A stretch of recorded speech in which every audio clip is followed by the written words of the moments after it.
ಇವತ್ತು ಭಾರತೀಯ ಜನತಾ ಪಾರ್ಟಿ ಮತ್ತು JDS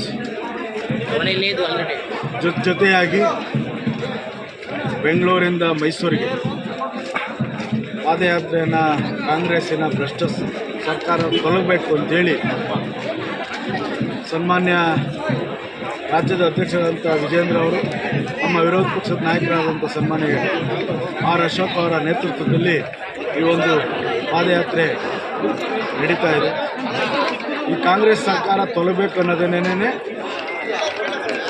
ರಾಜ್ಯದ ಜನತೆಯ ಆಶೀರ್ವಾದ. ಆ ಆಶೀರ್ವಾದ ಪಡೆದಂಥ ಪೂರ್ವಕವಾಗಿ ಕಾಂಗ್ರೆಸ್ ಸರ್ಕಾರ ಕೆಲಸ ಮಾಡ್ತಾ ಇಲ್ಲ, ಜನತೆಯ ವಿರುದ್ಧವಾಗಿ ಕೆಲಸ ಮಾಡ್ತಾ ಇದೆ. ಅದರಿಂದ ಈ ಸರ್ಕಾರ ಬೇಗ ತೊಲಗಬೇಕು ಅಂತೇಳಿ, ಸರ್ಕಾರ ವಜಾಗೊಳಿಸಬೇಕು ಅಂತೇಳಿ ಪಾದಯಾತ್ರೆಯನ್ನು ಹಮ್ಮಿಕೊಂಡಿದ್ದೀವಿ. ಅದಕ್ಕೆ ಯಶಸ್ವಿಯನ್ನು ಸಿಗುತ್ತೆ ಅಂತ ಈ ಸಂದರ್ಭದಲ್ಲಿ ನಾನು ಅದು ಭಾವಿಸ್ತೀನಿ. ಸರ್, ಕಾಂಗ್ರೆಸ್ ನಾಯಕರು ಹೇಳ್ತಾರೆ ಕೇಂದ್ರ ಸರ್ಕಾರ ಎಲ್ಲ ರಾಜ್ಯಪಾಲರನ್ನ ಒಂದು ಸದ್ಬಳಕೆ ಮಾಡ್ಕೋತಾ ಇದ್ದಾರೆ ಅಂತ ಆರೋಪ. ಕೇಂದ್ರ ಸರ್ಕಾರ ರಾಜ್ಯಪಾಲರನ್ನ ಸದ್ಬಳಕೆ ಮಾಡ್ಕೊತಾರೋ, ಯಾರು ಆಡಳಿತ ಮಾಡ್ಕೋತಾರೋ, ಎಲ್ಲವನ್ನೂ CBI ತನಿಖೆ ಕೊಡಲಿ, ಎಲ್ಲ ಸತ್ಯಾಂಶ ಹೊರಬರಲಿ, ಶಿಕ್ಷೆ ಆಗುತ್ತೆ.